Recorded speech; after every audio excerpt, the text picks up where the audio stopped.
Okay, so we're back, continuing the story of our first pre-release. So, the round one, Kovac lost, I've won, it's fine. I won, Mr. Bond. Yeah, so, uh, she was, even though she lost, she was happy that, she's playing, she's having amazing pulls. It was fantastic. So, we were waiting for the pairings for the round two.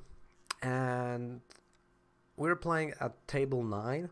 And for those who don't know, the number of the table that you play in many stores in Magic Gathering and in Pokemon means what place what place you have on a leaderboard. So basically, not in the first round, because in the first round it's random, but the more rounds are there, the more the tables are changing. Like in Grand Prix, if you're higher in the leaderboards, you're more into stage, not into the back, stuff like that. So I look at my name and I'm playing table 1. I'm like, okay, and I'm sitting in front of this guy, and Kovac has a buy, and buy means that she's winning the round because there's not 23 players or 28, 25, something like that, some players. So there was not equal numbers. So she had a buy, so she had the round 1, so she's going 1-1, and I'm playing table number 1 against a guy, and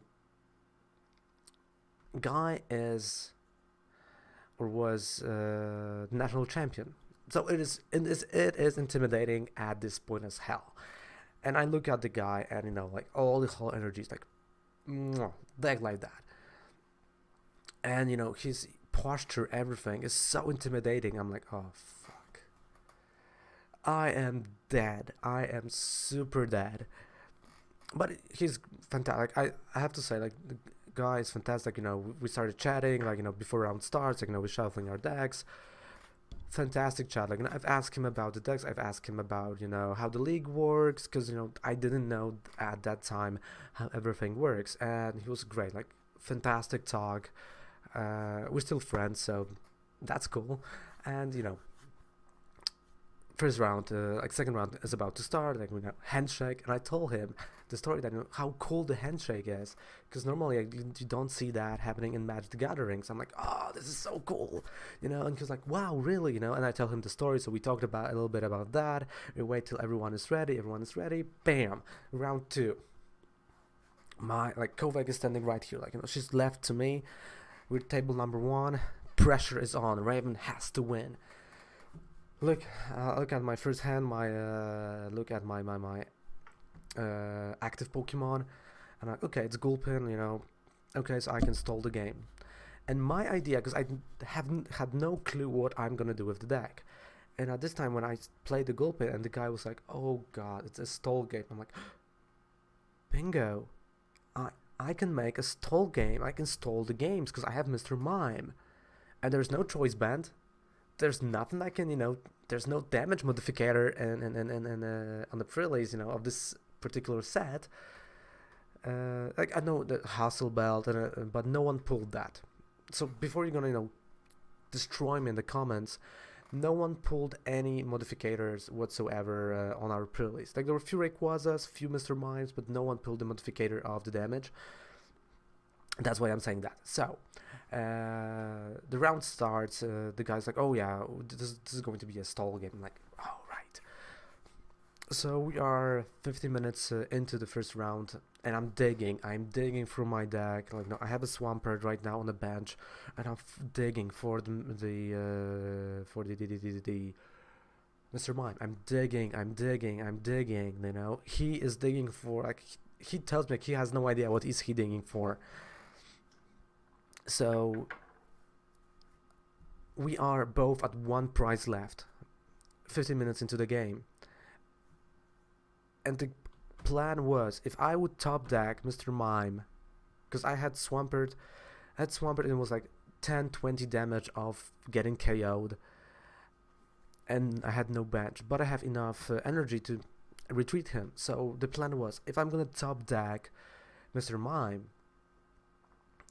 I'm gonna retreat, play Mr. Mime, and I knew all his oh shit, all his damage. Oh, this is weird. So all his damage was equal numbers, so I was fine.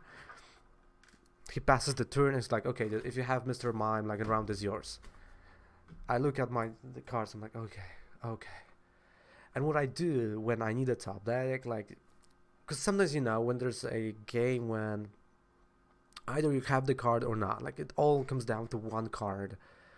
Like, what I always do is, like, when it's a deck, right? Like, this is the deck, so I'm like pounding on a deck. So I pound it, and I draw. And when you draw something good, when you have this smirk, like, I hate when someone does that, but that's what I done. I was like no, that was a smile, like, it was smirk. And I placed the Mr. Mime on a bench, retreat, and the guy's like, okay, dude, 1-0 for you. I'm like, yes. Game 2. We are going into game 2. Mr. Mime right off the bat. So I'm like, oh yes, we are into a stalling game. And his only attack, like, he's playing almost like he's trying to not have anything in his hand, so the Mr. Mime will not attack, would attack for like 10 or something.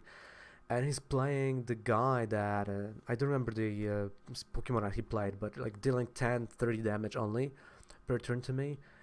And I'm not drawing anything. I have evolutions, but I'm not drawing the basics. And when I finally drew the basics, he KO'd the Mr. Mime, so he's like 2 prize cards ahead of me. I'm like, oh crap. And at that moment, like, I put my basic there, get KO'd pretty fast. He had steel type deck, so there was a Metagross, Manectric, of course. So I'm like, okay, so it's 1-1. And as it went for 1-1, they said, like, okay, there's 1 minute left in the round. So I look at the guy, he looks at me, and I'm asking him, like, okay, so are we playing, or are we, going for a draw? And he looks at me and he's like, you know what? It was such a good game, you're a fantastic player. Let's take it a draw. I'm like, okay, so we can take a draw. So we shake our hands, we take a draw, because there was not enough time for that. And before I needed I just reminded myself. So there was this situation where I needed a top deck, right? I was in a tank, like, I'm fucking thinking hard, and the Kovac is right here because this is important. She's right here, so I'm thinking, like, I'm on my tank, like, I'm like, like, all red, like, fuck, what can I do? And she, like, casually just, she grabbed my cards, like, like, she grabbed the active Pokemon, like, reading it casually. Like, I looked at her, like, my opponent looked at her, I'm like, I know, sorry, dude. Like, I explained to her, why she shouldn't done that, like, and she understood. And she's like, oh, sorry. But it can be mad, like, you're in the tag, you're thinking, you want to beat the crap out of your opponent, and, like, someone casually gets your card. But okay, so we fast forward, we got a draw. I'm like, okay, so I look at the leaderboards. I'm number 1, the guy was number 2, so it was fine. Round number 3. Steamy as hell. Like, with every round it's more and more steamy as it goes on. I'm like, oh crap, like, I'm leaving bigger and bigger S marks on those chairs, because their chairs were like cheap black plastic. Like, oh boy. So I went into round 3, and round 3 I played a guy, and this is the one guy, the only person I hate from that pre-release, because everyone was so nice. Like, everyone, when we sat down, we've talked, we've played, they were amazing. But this one asshole, like, probably he's gonna watch this video. So, dude, if you're watching this, please change your behavior, because it's not a competitive freaking thingy, like, it's fine when when you're in a competitive mindset, but if you're cheating, it's not cool, dude. It's not cool. Especially, when you're cheating on a freaking pre-release when there's no prize pool, right? So, yeah. So, I sit down, and I immediately sense, like, it. And everyone who played competitively know. When person sitting in front of them, or was it round 4? No, it was, oh, no, okay, so the guy was on round 4. So on round 3, I remember, round 3 I played against Organizer. To sum up, the game went the same as round 2. We had a draw. So I'm like 1 win, 2 draws right now. I'm about number 2 right now in leaderboards. Number 2, number 3, which is fine. And round 4. And Kovac won her round as well. So she's 1 loss, 2 wins. So I'm like, okay, sure. So I'm going to the round 4, and I see the sitting in front of me is this self-important guy. Like, he looks like a person that knows freaking shit. Like, knows everything. Like, he acts like his posture is like,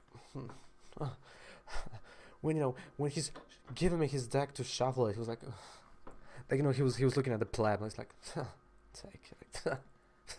Like he thought that he's gonna win like that, and we rolled the dice. Who's going first, right? And and I chose he's gonna go first, because I knew at this pre-release there was Manectric being played heavily, and Manectric has an ability that if you're going second, you can actually have him as a first Pokemon that's active. You don't have to evolve it into Manectric. You can just play the evolution. And I tell him that he's going first. I'm going second. So the round starts. Like, he shakes my hand like that. Like, no, he didn't want to touch me. I'm like, oh yeah, sure, dude. You don't have to touch my hand. Like, you don't have to touch my tra-la-la and my ding-ding-dong. It's fine. So the round starts. We flipped the cards. And I see he's having a Manectric first. And I ask him, hey, dude, wait. Hey, why do you have Manectric when you're going first, right? And he's like, because I'm going second. I'm like, no, dude. If you were going second, then I would have at least energy somewhere attached to my Pokemons, right? Like, I would have energy attached. But you're going first. I'm going second. Like, and he's starting to argue with me about that. He's like, no, I'm going second. I'm like, dude, what the fuck? And there's an organizer sitting next to us. I'm like, judge, and the organizer is like, hey, what's happening? I'm like, look. And I showed the organizer my hand, and my hand was like 3 energies to evolution Pokemons. And I'm telling him, like, dude, if I would go first, I would play energy, right? And he's like, yeah, definitely, right? And do you see that? He's like, no. And I told him, like, hey, I said that he's gonna go first just because I knew, like, everyone here, like, there was 12 people that, or even more, that have freaking Manectric with this ability. So I didn't want that to happen. Like, I want to prevent that. So they've told us to restart our game. So okay, like, we're starting. We roll the dice again. This time, this time the organizer is looking at him. And again, I tell him he's going second. He's going first. I'm going second. We go, and I again see Manectric, and I'm like, I'm out of here. Like, dude, the organizer's like, hey, why did, like, organizer is like saying, like, why did you, put Manectric? He's like, because I'm going second. And organizer's like looking at him like he was fucking crazy, because he is genuinely thinking that he is going first, like he's going second, while he's going first. And wait, yeah. And organizer's like, no, you've lost a dice roll, right? He's like, yes, I've lost. Okay. And Raven here told you that, because he's choosing, right? He's like, yeah, right. So he told you that you're going first, because probably he didn't want this to happen with the Manectric. That's, the way of prevention. And the guy's like, no. I'm like, motherfucker. So the guy gets the game loss. We're going into game 2. I've lost the game 2. And the third game, again, it's a draw. So I'm like 1 win, 3 draws. And I'm coming into round 5. And the guy is pissed. Like, he didn't talk to me. Like, after the game, he was like, after the game, he came to me and he was like, if you can't play, don't play competitively, pussy. I'm like, motherfucker. And I've asked him, like, hey, dude, have you ever been to the regionals? Have you ever, played competitively outside of this local game store? And he's like, no. It's like, bitch, please. I've been playing competitive Magic since freaking 2006, 2005. I don't know. I was not even in a high school when I was playing this shit, and I still have my DCI number somewhere here, like my old one. I found it. Like it's somewhere there in the drawers. I'm like, bitch, please. But I've talked to a guy, like I've told him, like I've ranted about him, and I talked to him. He's like, he said sorry at the end of the day. I'm like, okay, fuck off. So we're going to round 5. In round 5, I'm playing with this amazing, father of a kid, and the kid is playing against Kovac. We're about to start the round 5, and the chair broke underneath the guy. I'm like, oh, sorry that happened. Okay, you're okay. Like, yeah, sure. And I win this round. Like, that's what was happening, because it was simple. Like, it was like 5 minutes, 2-0, bam. Kovac wins her Kovac lost her round. So at the end of the day, I was 2 wins, 3 draws. Kovac was 3 wins, 2 losses, I believe, or 2 wins, draw, and 2 losses, something around that. And we're like, okay, sure, and there was this leaderboard, and they're like, okay, so now we're gonna read who has what place. So we go. 10th place, Kovac. I'm like, fuck yeah. I'm like, okay. Give Daddy Raven the top 8. 25, 23, I don't remember, 25 probably people. Give Daddy Raven the freaking top 8. We're going into top 8. Number 5, Raven. I'm like, fuck yeah. And everyone's looking at us because we are the newcomers, and they knew that we are the players that, just started, because we were telling the story, we were talking to everyone. And as they give us the packs, whatever, you can see the switch, you can see the change of the behavior of those people into us and for us, because everyone is now like trying to be friends. Like everyone, like I felt like this is the moment when you earn respect, and that felt like that, because even though we were chatting in between rounds and during the rounds, you could have felt that they treated you as not as good of a player as they are. And after, I've top 8'd basically, 5th place, Kovac 10th, right? It switched. Like the guy, like the first guy, remember from the previous part of the video, like the guy who told me like I should have let Kovac win. He was like, dude, like, it's your first time. Damn, fantastic. Like another guy that came like, wow, when are you gonna come back? Hey, you wanna join the club? Hey, you wanna join this? You're gonna be twice a week, maybe here, maybe 3 times a week. We can play some standard. We can do this. We can do that. Like everyone was starting to talk like we were just there for, I don't know, maybe a year. And I understand that. And I understand why it happened, because normally when the newcomer comes, you're not that open to newcomers, you're not that chatty with them, especially in the small local game stores, when there's like, 15 people that know each other, and so newcomers are not necessarily welcome, especially, you treat them like hell. And, I've done that in the past, probably, some of you done that in the past when some new players come and they tell you that it's their first time. You're gonna they're gonna lose, but if they win, like, oh fuck, they earn your respect, and that's what happened.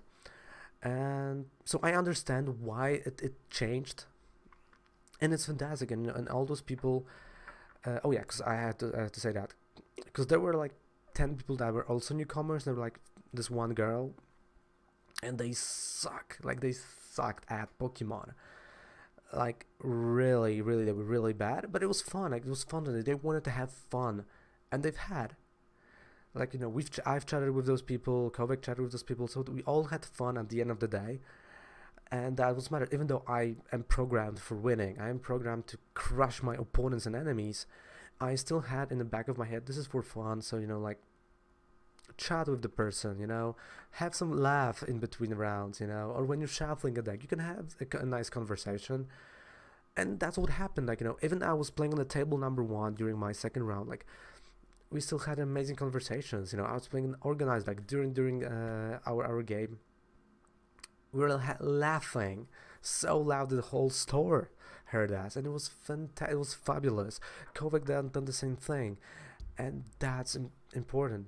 So the pre-release ends. Everyone is opening the packs.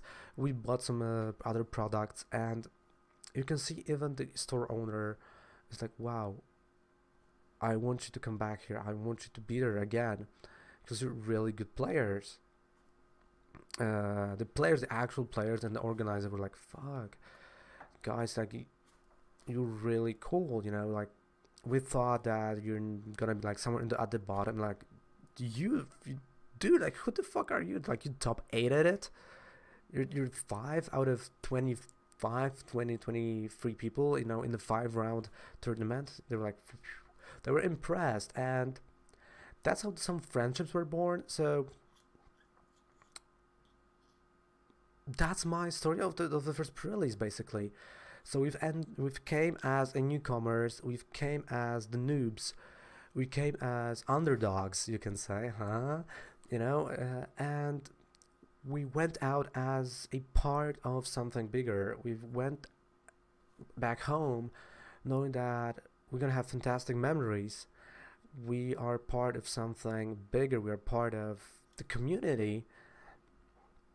We are part of all of that, and that was fantastic feeling. And then, of course, with new cards, and the new, because we've bought. I think we bought a tin. We bought ourselves also this lunchbox.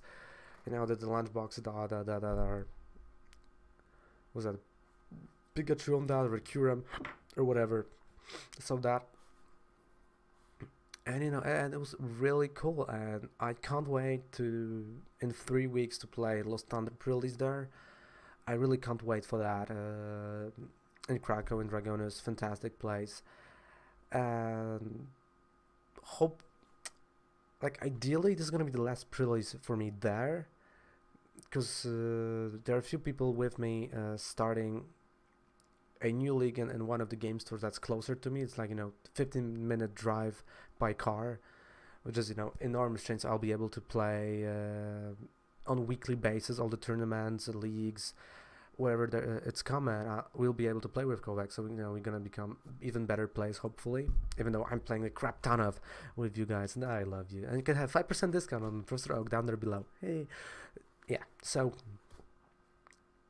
that was the first pre-release, and I'm gonna do a separate video what to bring to a pre-release and how to behave on pre-release.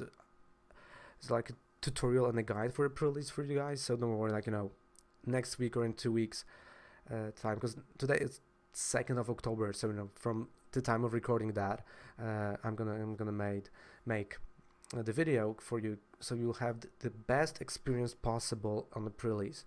Because if you're a newcomer, like still even though people treated us during the tournament as someone they can win easily with, like Kovac didn't felt that, because she was it was her first tournament, like she didn't know that people behave like that. But I felt this as as a competitive player myself from previous games. But if you're thinking about going to pre-release and you never played on any pre-release on any tournament, go for pre-release. Not because it is the easiest tournament, because it's not, because you have to build your deck, but everyone has equal chances. Everyone's there to have fun, to open new set, and there's almost no competitiveness inside. So if you're gonna finish dead last, no one's gonna laugh at you. Like, of course, they're gonna think, because we are human beings, and we think about someone who is dead last, that he's not good. But at the end of the day, you're gonna make a lot of friends, you're gonna have fantastic experience, and really you would love to come back. And that's what matters at the end of the day with Pokemon, because the community is the thing that drives us there. And thank you guys so much for this amazing story time with Raven. That was my first pre-release in Pokemon. So if you wanna, if you want me to tell you a different story, and if you have an idea what type of story you want me to tell you, type it in the comment section down there below. Thank you so much for hanging out for the part 2, and see you guys. And go for it. Go for Lost Thunder pre-release. Really, you will not regret it. You'll have time of your life, and you will love it. You'll love Pokemon even more that you love right now. Bye.